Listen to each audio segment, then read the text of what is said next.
오늘 저는 이제 가라는 제목으로 함께 은혜를 나누도록 하겠습니다. 바울은 믿음의 아들인 디모데에게 보낸 편지에서 자신을 부르신 하나님의 섭리와 도우심에 대해서 아주 간결하지만 확고한 은혜를 이렇게 말하고 있습니다.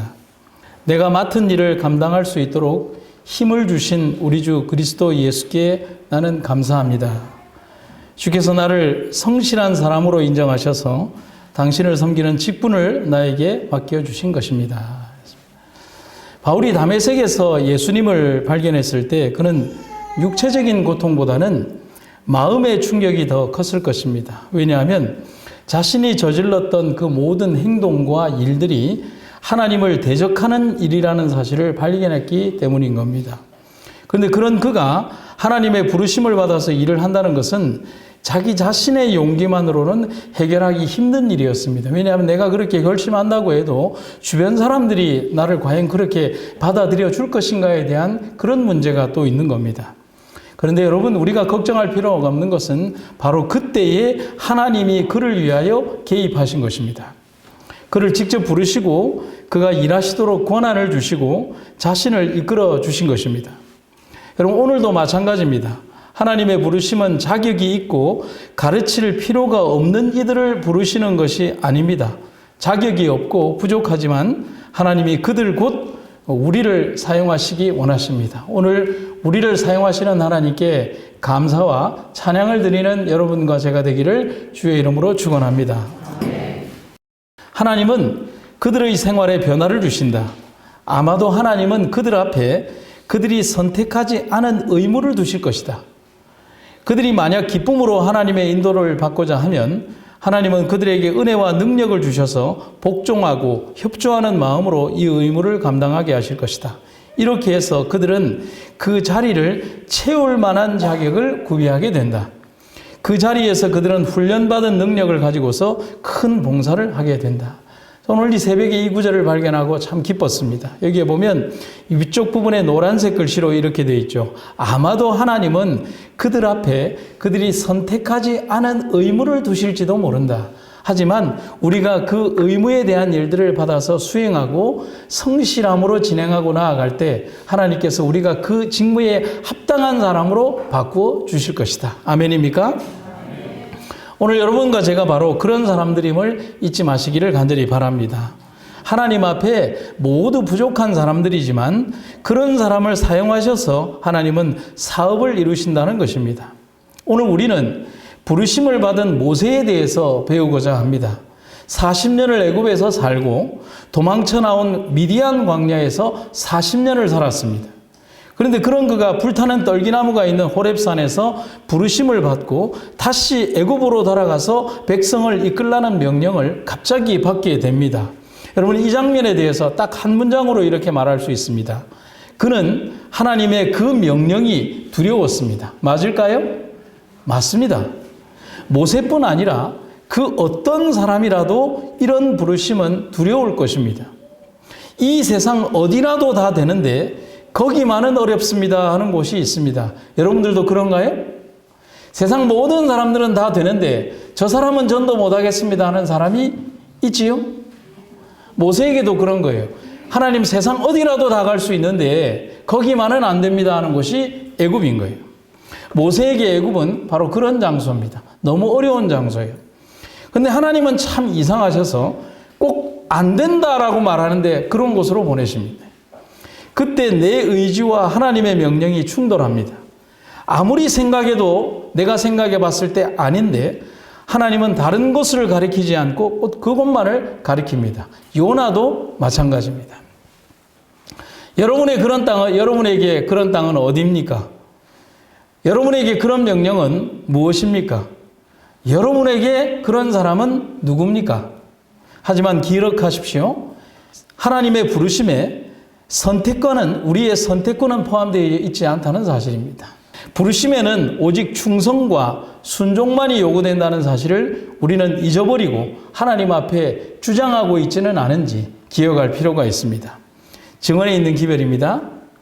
교회와 세상의 역사는 충성된 자와 충성되지 못한 자를 뚜렷하게 구분하고 밝혀주고 있다. 여러분 이 말 무섭지 않습니까? 교회와 세상의 역사는 충성된 자와 충성되지 못한 자를 뚜렷하게 구분해 주고 있다. 이 기별의 말씀은 우리의 삶에 아주 강력한 경종과 기별을 전해주고 있습니다. 기억해야 합니다. 그리고 온전한 충성으로 주님께 충성하는 여러분과 제가 되기를 간절히 바랍니다. 첫 번째 기별은요, 모세의 항변입니다. 모세가 얘기를 하죠. 내가 누구기에? 40년을 미디안 광야에서 평화롭게 살아가던 모세에게 하나님의 명령이 임합니다. 여러분, 40년이라면 이제 그가 애굽의 왕자였다는 사실조차도 잊어버릴 정도의 시간이 아닐까요? 하지만 도망쳐 나온 이 입장에서 생각을 해보면 애굽은 그래도 돌아가라고 하면 두려운 장소가 애굽입니다. 그런데 하나님은 굳이 모세에게 애굽으로 가서 백성들을 이끌고 나오라고 명령을 하십니다. 출애굽기 3장 10절이죠. 내가 너를 바로에게 보내어 너에게 내 백성 이스라엘 자손을 애굽에서 인도하여 내게 하리라. 하지만 이 갑작스러운 명령에 모세는 네, 제가 그렇게 하겠습니다라고 대답할 만큼 준비된 상태가 아니었습니다. 그래서 그는 하나님께 항변하며 이렇게 말을 합니다. 나는 아닙니다. 내가 아니라고, 내가 누구라고 바로에게 가서 그런 일을 말하고 행하겠습니까? 하나님 저 아시지 않습니까? 그리고 좀 숨겨진 내용을 우리의 언어로 좀 말씀을 드리면 이렇게 아마 모세가 얘기했을 것 같아요. 저는 애굽에서 살인을 저지르고 도망온 히브리인 사람 아닙니까? 이게 바로 바로 모세의 마음이 아닙니까? 이렇게 거부했을 것입니다. 하지만 우리가 꼭 기억해야 할 일이 있습니다. 모든 설교의 중심 주제, 모든 설교자들의 기별의 핵심, 우주의 주인이신 분의 완벽한 정의, 한번 같이 읽어볼까요? 시작. 하나님은 실수하지 않으십니다. 아멘입니까? 하나님의 선택은 실수하지 않으십니다. 아멘입니까? 하나님의 결정은 실수가 없으십니다. 아멘입니까? 하나님의 모든 선택과 결정은 실수하지 않으신다는 겁니다. 그분이 말씀하시면 창조되고 그분이 명령하시면 이루어집니다. 그분이 정하시면 법이 되고 그분이 말씀하시면 길이 됩니다. 그분이 계획하시면 그것이 진리며 그분이 하시면 의로운 결과가 됩니다. 이것만 잊어버리지 않으면 우리는 절대로 실패하지 않습니다. 1865년 12월 25일에 뉴욕주 로체스터에서 엘렌 화이트는 강풍에 떨어진 한 줄기의 덩굴에 관한 계시에 관해서 이런 기별을 우리에게 주셨습니다. 한 천사가 버림받은 것처럼 보이는 덩굴로 다가오는 것을 보았다. 그는 그의 양팔을 펴서 덩굴 아래에 넣더니 그것을 들어 곧바로 세우고는 이렇게 말했다. 하늘을 향하여 서서 내 덩굴 손으로 하나님을 감아라. 너는 인간 지주에서 떨어졌다. 너는 하나님의 능력을 의지하여 굳게 설 수 있으며 인간의 지지 없이도 번성할 수 있다. 하나님만 의지하라. 그리하면 결코 실패하지 않을 것이지만 그렇지 않으면 떨쳐서 버려지리라. 가장 단순하고 누구나 다 아는 정답이지만 사람들은 매번 다가오는 시험과 위기의 순간 혹은 지금처럼 부르심이 임했을 때 전적으로 하나님을 의지하지 못하고 우왕좌왕하며 인간적인 방법으로 무언가를 해보려는 엄청난 노력을 하고자 합니다. 하지만 절대로 그렇게 해서는 안 됩니다. 모세가 이렇게 얘기를 합니다. 내가 누구이기에 바로에게 가며 이스라엘 자손을 애굽에서 인도하여 내리이까. 그러나 그들이 나를 믿지 아니하며 내 말을 듣지 아니하고 이르기를 여호와께서 내게 나타나지 아니하셨다 하리이다. 모세의 변명이 계속 나오고 있습니다. 오 주여, 나는 본래 말을 잘하지 못하는 자니이다. 주께서 주의 종에게 명령하신 후에도 역시 그러하니 나는 입이 뻣뻣하고 혀가 둔합니다. 그리고 결정적으로 출애굽기 4장 13절에서 모세가 하는 말이 있습니다. 오 주여, 보낼 만한 자를 보내소서. 출애굽기 3장부터 4장에 이르기까지 꽤 긴 대화가 하나님과 모세 사이에 이어지고 있습니다. 그런데 이 대화의 대부분은 모세의 변명과 거절에 대한 하나님의 집요한 설득이라는 겁니다. 모세도 변명을 계속해서 하고 있지만 그 변명에 대하여 하나님께서는 그 모세의 변명을 받아주지 않으시고 계속해서 집요하게 네가 가야 된다라고 말씀하고 계신 겁니다. 모세의 변명의 주 요지였던 말을 못한다는 표현이 한 번만 등장하지 않습니다. 성경을 보면 출애굽기 4장 10절, 출애굽기 6장 12절, 출애굽기 6장 30절 내가 본래 말을 못합니다. 입이 뻣뻣합니다. 혀가 둔합니다. 나는 입이 둔합니다. 나는 입이 둔합니다. 라고 계속해서 말을 하고 있습니다. 그런데 하나님은 그거 하나도 안 들어주십니다. 그래도 네가 가라. 네가 가야 된대. 나는 너를 보낼 거다. 네가 변명해도 나는 너를 쓸 거다. 여러분 이것이 하나님의 고집처럼 보입니까? 하나님의 사랑으로 보이십니까? 저는 하나님의 사랑이라고 말씀드리고 싶습니다. 아멘이 이거밖에 안 나와요? 나는 이것을 하나님의 사랑이라고 말씀드립니다. 긴 대화에서 하나님은 모세가 어떤 말을 해야 될지 또 그 말에 애굽의 왕과 신하들은 물론 이스라엘 백성들이 어떤 반응을 할지 그리고 그 반응에 어떤 이적을 보일지 그리고 그 이적에 대해서 어떤 반응을 할지 그러면 또 어떤 반응과 기적을 보일지에 대해서 말씀하시고 직접 모세를 통하여 기적을 시연하는 장면까지 보여주시고 행하게 됩니다.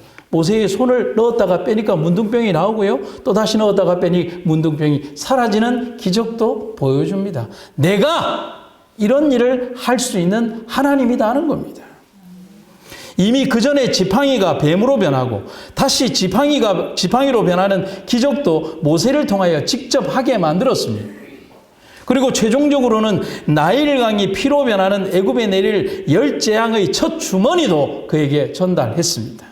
하지만 그런 하나님의 강력하고 집요한 명령과 요청에도 모세는 자신의 능력이 없음을 다시 한번 말합니다. 결국 모세는 이렇게 말하는데 현대인 번역에 더 정확하게 이렇게 되어 있어요. 주여, 제발 다른 사람 좀 보내십시오. 그런데 이런 말과 표현 참 많이 듣는 말이기도 합니다. 나는 아닙니다라고 하는 말. 나는 아닌데 다른 사람은 맞습니다 하는 말. 여러분 이런 말 여러분 자주 하지 않습니까? 여기 빙긋이 웃는 분들은 다 한 번씩 해본 말들입니다. 참 듣기에 어려운 말. 여러분 이런 말 하나님이 싫어하십니다.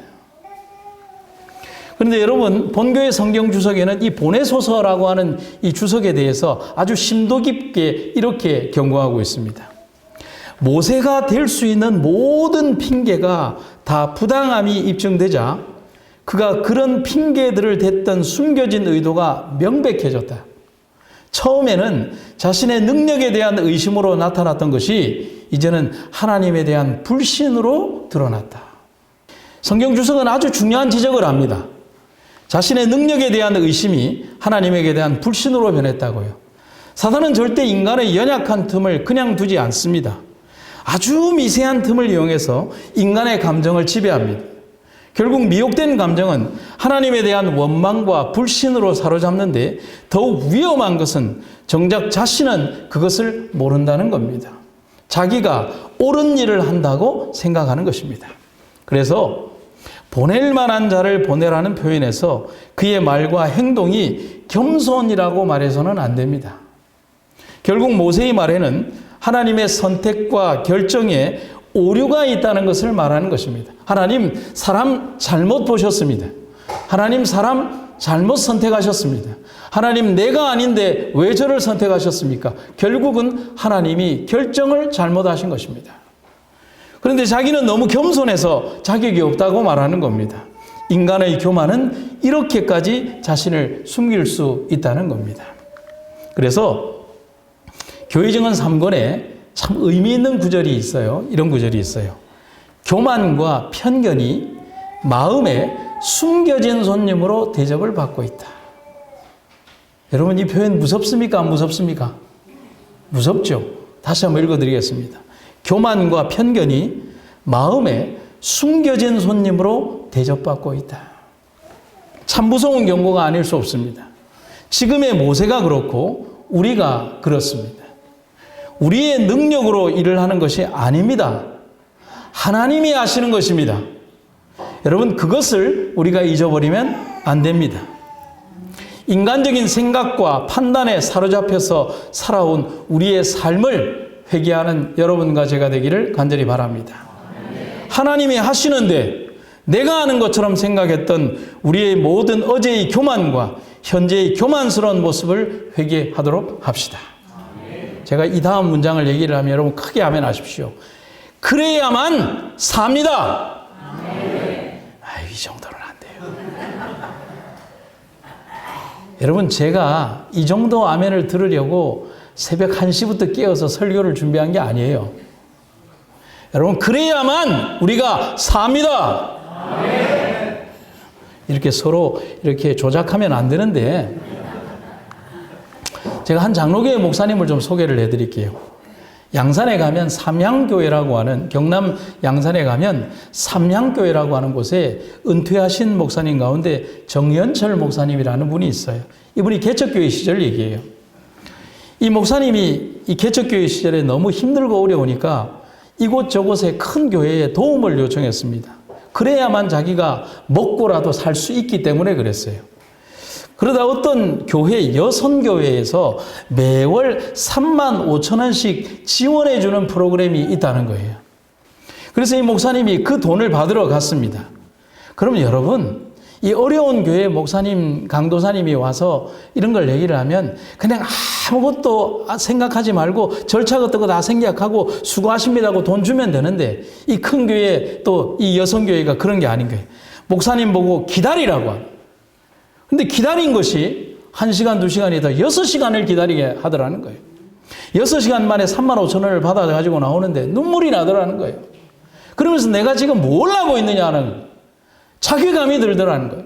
그래서 목사님이 이렇게 얘기를 했어요. 6시간을 내가 하나님께 기도했으면 하나님이 35만 원을 주실 수도 있었고 350만 원도 주셨을 텐데 내가 이렇게 인간을 의지했구나. 이제는 사람을 보지 말고 하나님을 바라보자.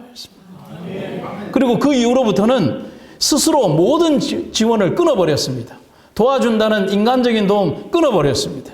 그리고 하나님만 바라보고 기도했고, 하나님만 바라보고 전도했고, 하나님만 바라보고 설교했습니다. 그리고 그 믿음에 대해서 하나님이 100배로 갚아주셨습니다. 그가 섬기는 교회는 양산에서 제일 큰 교회가 되었고 수없이 많은 교회를 아낌없이 지원하게 되었습니다. 그리고 더 놀라운 사실은 이 목사님이요, 2020년에 그 큰 교회를, 자신이 일구었다고 생각할 수 있는 교회를 아낌없이 후배 목사에게 물려주었습니다. 세습하지 않고 말입니다. 45년 여정을 그렇게 정리한 겁니다. 내 교회가 아니라는 겁니다. 내 것이 아니라는 겁니다. 하나님 거라는 겁니다. 우리는 여기에서 한 가지를 분명히 기억을 해야 됩니다. 하나님은 우리가 다 맡길 때까지 기다린다는 겁니다. 내가 살아서 버둥버둥거리면 그냥 놔둔다는 거예요. 네가 한번 살아보라는 거예요. 그러나 하나님께 다 맡겨버리고 우리가 하나님 안에서 죽은 자가 되었을 때 하나님께서 우리를 살리신다는 겁니다. 여러분, 우리가 하나님께 모두 다 맡기는 여러분과 제가 되기를 간절히 바랍니다. 이제 하나님께서 명령하십니다. 이제 가라! 모세의 변명도 여러 번 반복되었지만 모세에게 명령하시는 하나님의 명령 역시도 여러 번 반복이 되고 있습니다. 출애굽기 3장 9절에서 이제 가라!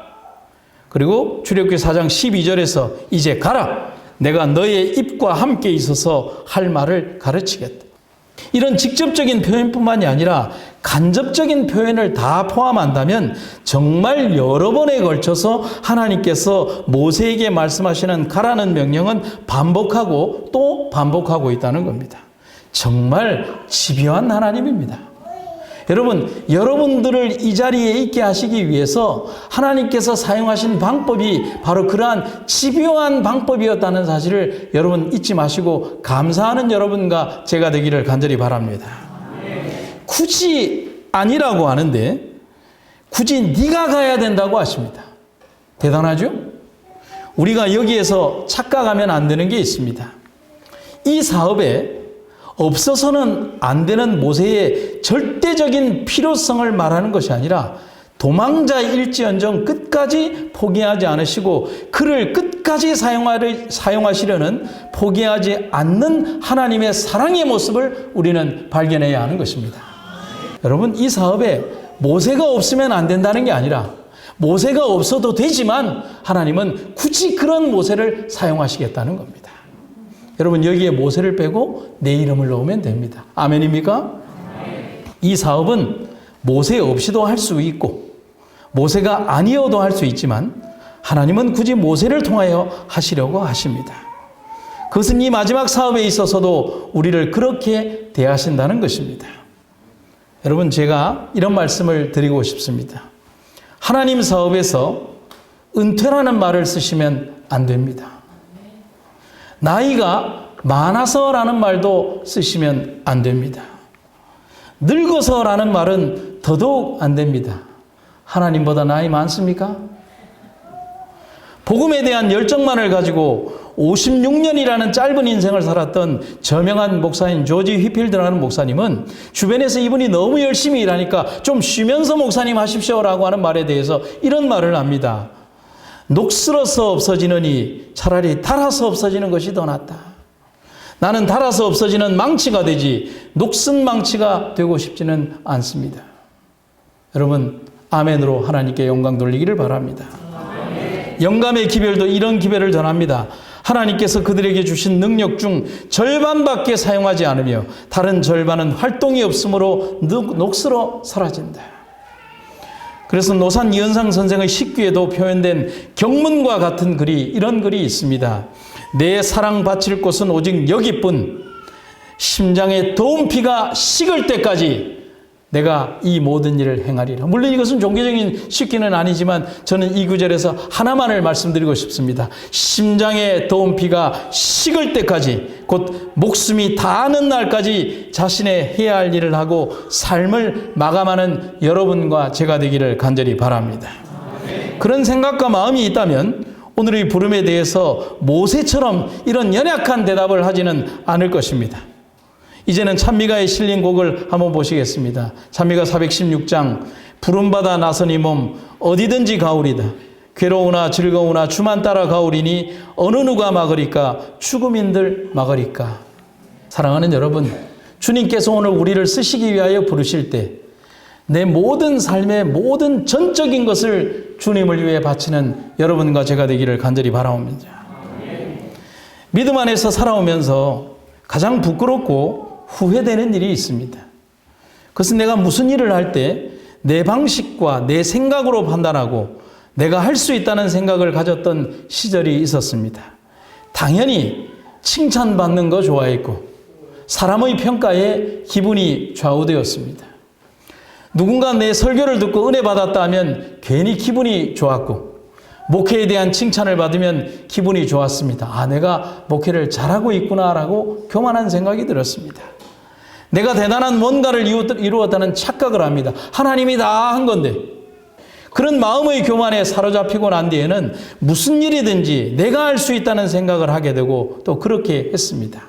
돌이켜보면 얼마나 부끄럽고 얼마나 아픈 기억인지 모릅니다. 하나님은 그런 나를 고치시기 위해서 아프고 힘든 일을 허락하셨습니다. 고통스럽고 힘든 날들, 너무나 긴 고통의 시간들이 있었습니다. 그런데 그때마다 하나님은 제게 말씀하신 것입니다. 한마디도 변명하지 말라고 말입니다. 한마디도 너를 위해서 너 자신을 변명하지 말라고요. 침묵하라고. 인간에게가 아닌 하나님에게만 마음을 쏟으라고 말하는 것입니다. 그리고 네가 해야 할 일을 조금도 쉬지 말라고 하나님 말씀하셨습니다. 지금도 그렇습니다. 여러분, 저의 진짜 인생과 목표는 불과 얼마 전부터 시작이 되었습니다. 여러분, 제가 외람되지만 성도님들에게 드리고 싶은 말씀이 있습니다. 그것을 제가 짧은 글로 이렇게 써봤습니다. 드리고 싶은 말씀이 있습니다. 이 교회에 일 잘하는 어떤 목사가 와서 이 교회를 부흥시켜 줄 것이라는 그런 기대. 어떤 돈 많은 교인이 와서 이 교회를 위해 헌신하면 좋겠다는 그런 바람. 내가 아닌 다른 사람들이 변했으면 한다는 그런 생각들, 그 모든 생각과 바람과 기대가 나와 교회를 병들게 한다는 것을 여러분 기억하시기를 간절히 바랍니다. 분명한 하나님의 대답은 하나입니다.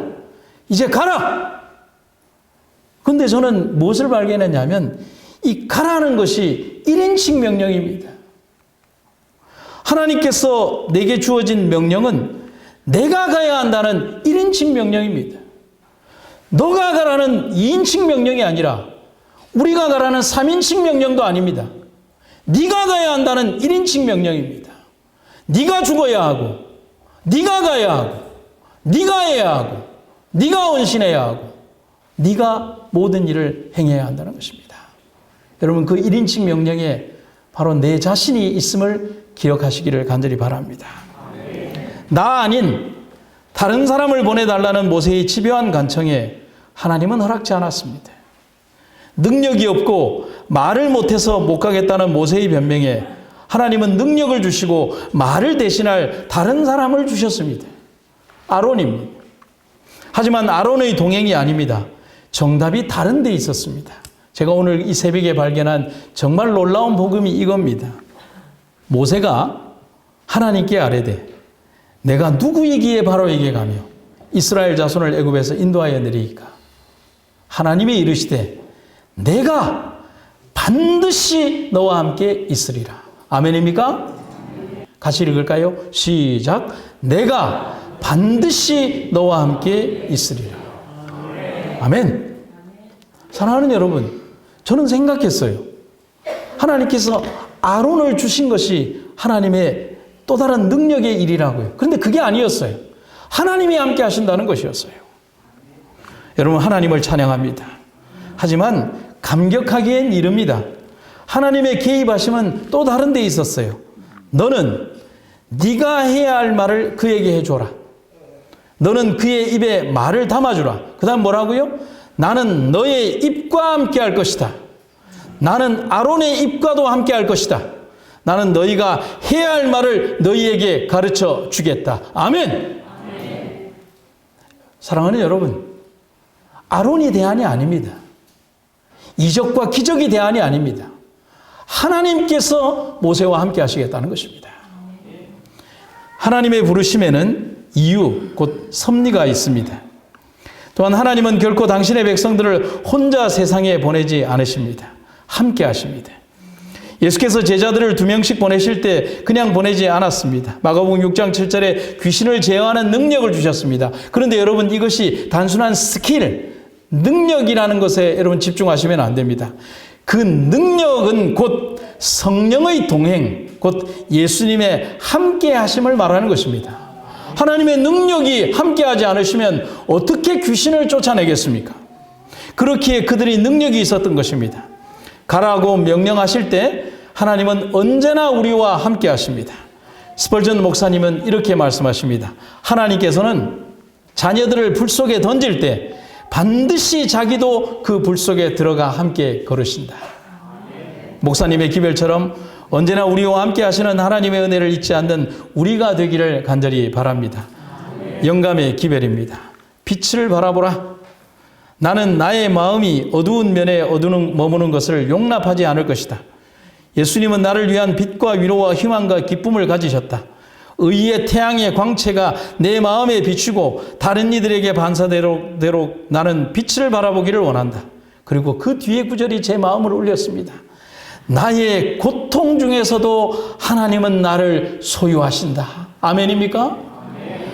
나는 나의 고통 중에도 하나님은 나를 소유하실 것이므로 그분이 나와 함께 하신다는 사실을 내가 인식하고 있음을 보여주며 그분을 찬양하라. 아멘. 사랑하는 성도 여러분, 얼마나 놀라운 말입니까? 내가 나의 고통 중에 있을 때 나는 버려진 존재가 아니며 내 삶의 외로움과 처절한 두려움 속에 있을 때 하나님께서 그 시간에 나를 소유하고 계신다는 사실인 것입니다.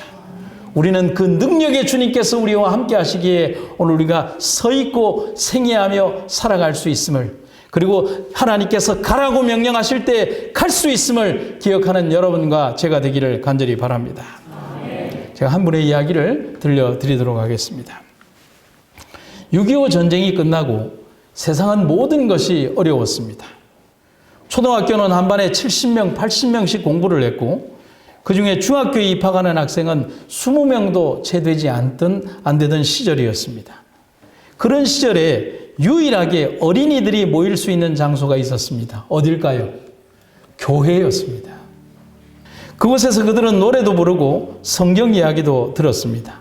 바로 그 시절 전란의 흔적이 고스란히 남은 시골의 한 예배당이 있었습니다. 거센 비바람에 교회의 지붕이 날아가고 흙벽돌로 쌓아놓은 교회당은 무너져 내렸습니다. 하지만 40여 명이 넘는 교인들은 목사님과 함께 교회를 다시 건축하자고 결의를 했습니다. 그러나 그 시절이 어떤 시절입니까? 하루 당장 먹고 살기도 힘든 시절 교회당 건축은 진행되지가 않았습니다. 하루 미루다 보니 성도들 마음에는 두려움이 싹 텄고요. 부담감이 돋아났습니다. 그러니까 교회를 짓기에는 너무 부담스러웠던 교인들이 하룻밤 지나면 이사를 가는 겁니다. 밤새. 어떤 이는 돈 벌러, 어떤 이는 다른 이유로 사람들이 떠나가는 교회는 황량하기 그지 없었고 급기야 어느 날 이 교회에 목사님도 야밤 도주를 했습니다. 성도들이 없으니 혼자서 교회를 지키기가 너무 힘들었던 겁니다. 목사님마저 떠난 예배당은 그야말로 폭격을 맞은 모습처럼 폐허 그 자체였습니다. 그러나 그들은 떠났지만 주일만 되면 교회를 찾아오는 교인들이 있었습니다. 누구일까요? 아이들이었습니다. 가정 형편이 어려워서 중학교에 진학을 하지 못하고 집에서 호미자루를 들고 밭을 매며 집안일을 돌보던 18살 시골 처녀가 그 아이들을 지도하는 유일한 주일학교 교사이자 교회의 가장 큰 어른이었습니다. 그런데 시골 처녀는 예배당을 올 때마다 하나님께 이렇게 기도했습니다. 왜냐하면 예배당에 들어오면 하늘이 보이는 예배당이었어요. 천장이 무너져가지고. 주님, 우리 마을에 교회가 다시 세워지게 하여 주시옵소서. 여러분, 이 간절한 기도 하나님 들어주실까요? 안 들어주실까요? 들어주셔야죠. 새벽마다 무너진 성전 바닥에 엎드려서 별 보이는 하늘을 바라보면서 예배당 바닥에 엎드려서 엉엉 울면서 이 소녀가 기도하기를 쉬지 않았습니다. 그런데 어느 날 하나님께서 응답하셨어요. 네가 예배당 지어라. 여러분, 응답치고는 좀 너무 황당하지 않습니까? 소녀는 아무 힘도 없는데 돈이 없어서 학교도 못 갔는데 그런데 하나님의 응답은 네가 예배당을 지어라. 그래서 소녀가 너무 억울하고 눈물이 나서 하나님께 이런 기도를 했습니다. 주님, 제가 무슨 힘으로 교회당을 세울 수 있단 말입니까? 그런데 하나님은 다른 말씀을 하지 않았어요. 네가 교회당을 지어라. 처녀의 마음속에서 지워지지 않는 음성이 계속 맴돌았던 겁니다. 근데 그러던 어느 날 이웃집에 놀러갔던 이 18살 처녀가 이웃집 자기 친구의 방에서 한 대중 잡지를 보게 되었습니다. 여러분 혹시 기억하십니까? 썬데이 서울이라는 잡지 기억하십니까? 아마 다 기억하실 겁니다. 볼거리가 없었던 그 당시에 그리고 시골에 한 곳만 있으면 온 동네 총각 처녀들이 손때가 묻어서 다를 정도로 보고 또 보았던 책이 썬데이 서울입니다. 그냥 그렇고 그런 삼류 잡지책입니다. 그런데 처녀가 책장을 넘기다가 잡지 하단에 쓰여진 조그마한 광고를 보게 되었습니다. 그 광고에 눈이 번쩍 띄었습니다. 그 광고의 내용은 이겁니다. 안구 삽니다. 안구 파실 분 안구 삽니다. 지금은 이게 법적으로 금지되었지만 이 당시만 해도 안구를 사고 팔 수 있었던 시기였어요. 물론 안구를 팔고 나면 나는 눈을 못 보는 사람이 되죠.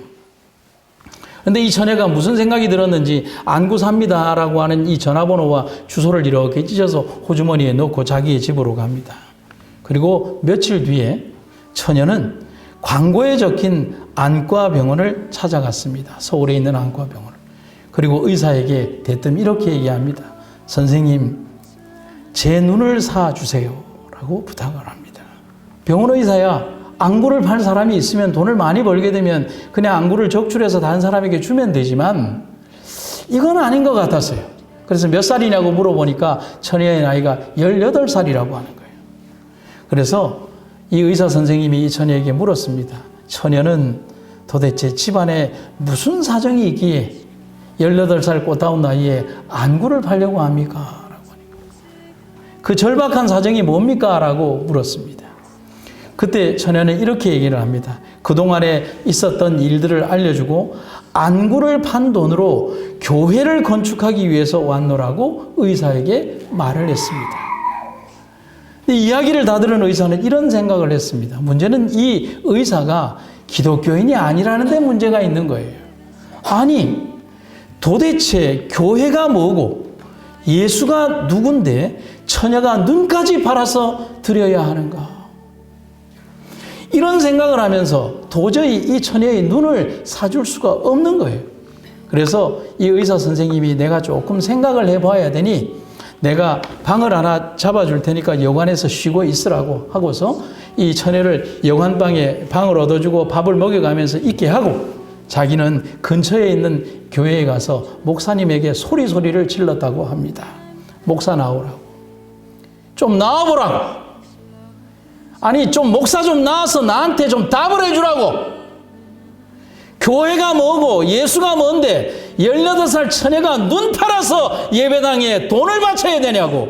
그게 믿음이냐고. 나 좀 설득 좀 해보라고. 이 의사 선생님이 너무 화가 나서 교회 가서 난동을 부리기 시작한 거예요. 목사님이 나와서 그분을 진정시키고 거기에서 예수님에 대해서 말하기 시작했습니다. 우리를 위하여 희생하신 예수님의 이야기, 우리를 위하여 구원하러 오신 예수님의 이야기, 우리의 삶에 다가오신 예수님의 이야기, 병자를 고치셨던 예수님, 그리고 십자가에 달려 돌아가신 예수님의 이야기. 그 이야기를 전해 들은 의사의 마음속에는 무언가 설명하기 힘든, 마음속에 형용할 수 없는 뜨거움이 자기의 마음속에서 끓어오르기 시작한 겁니다. 그리고 며칠이 지난 다음 그는 예수님을 다른 사람의 구세주가 아닌 자기 자신의 구세주로 영접하게 되었습니다. 그리고 그는 교회에 대해서 이렇게 간증을 하게 됩니다. 교회란 이렇게 예수님을 구세주로 믿은 사람들이 감사와 감격의 마음으로 예배를 드리며 예수님의 가르침과 교훈을 배우고 복음을 전하는 공동체라는 사실도 배우게 됩니다. 며칠 후에 이 의사가 처녀에게 오라고 했습니다. 그리고 의사는 처녀에게 이런 말을 합니다. 아가씨, 당신은 하나님이 나를 구원하기 위해서 보낸 천사입니다. 내가 많은 돈은 없지만 내가 아가씨의 마을에 교회당을 세워드리겠습니다. 얼마 후 시골 처녀의 마을에는 아름다운 예배당이 세워졌습니다. 여러분, 이 얘기가 이렇게 끝이 났을까요? 그 처녀를 유심히 보았던 의사 선생님은 이 처녀가 공부할 수 있도록 도와주었고 후에는 자신의 아들과 결혼까지 시켰습니다. 여러분, 아멘이 이거밖에 안 나와요? 아멘. 그리고 그들의 삶은 교회를 섬기고 봉사하는 아름다운 삶을 이어가고 있습니다. 아멘. 사랑하는 성도 여러분, 저는 2007년 3월 24일 날 우리 성도님들에게 한 설교에서 이런 말을 했습니다. 성도 여러분, 우리의 눈으로는 다 보이지 않습니다. 하지만 하나님은 우리를 위해 모든 것을 예비해 주셨습니다. 우리가 포기하지만 않는다면, 우리가 돌아서지만 않는다면, 우리가 하나님께서 하실 수 있다는 그 믿음을 잃지만 않는다면 우리는 분명히 하나님이 하시는 일을 보게 될 것입니다. 길버트라는 저명한 종교에는 이런 얘기를 합니다. 다른 이들이 절망의 마지막을 볼 때 신자, 곧 하나님을 믿는 사람은 무한한 소망 속에서 기뻐하게 된다. 믿음은 많은 단어가 필요하지 않습니다. 화려한 문장도 필요 없습니다. 오늘 그 믿음의 사람들이 되기를 간절히 바랍니다. 주님이 오늘 우리에게 가라고 명령하십니다. 가면 됩니다. 사랑하는 성도 여러분, 갑시다. 아멘. 우리식으로 한번 해볼까요? 가 보입시다. 아멘. 갑시다. 아멘. 끝까지 갑시다. 아멘. 말씀을 마치겠습니다. 아멘. 아버지 하나님, 가라는 하나님의 명령에 순종하여 나아가겠습니다. 우리의 이기적이고 나만을 아는 마음에서 벗어나서 하나님의 거룩한 명령에 순종하며 나아가는 우리가 되겠습니다. 이 땅의 삶이 마감되는 그 순간까지 절대로 후퇴하지 않고 물러서지 않고 주님이 가라는 곳으로 걸어가는 우리가 되겠습니다. 주님이 우리의 삶 속에 존재하는 모든 어려움들, 고난의 삶들, 하지만 그 모든 여정에 하나님께서 우리를 소유하고 계신다는 사실을 잊지 않고 온전히 주님과 함께 걸어가는 우리가 되게 하여 주시옵소서. 삶의 어려운 과정에서 하나님을 믿고 따르기 위하여 주의 전을 찾은 모든 주의 백성들에게 오늘 이 거룩한 안식일의 축복이 넘쳐나는 귀한 시간 되기를 간절히 구하며 성령의 거룩한 은혜가 오늘 우리를 주장하여 주시옵소서. 예수님의 이름으로 기도드립니다.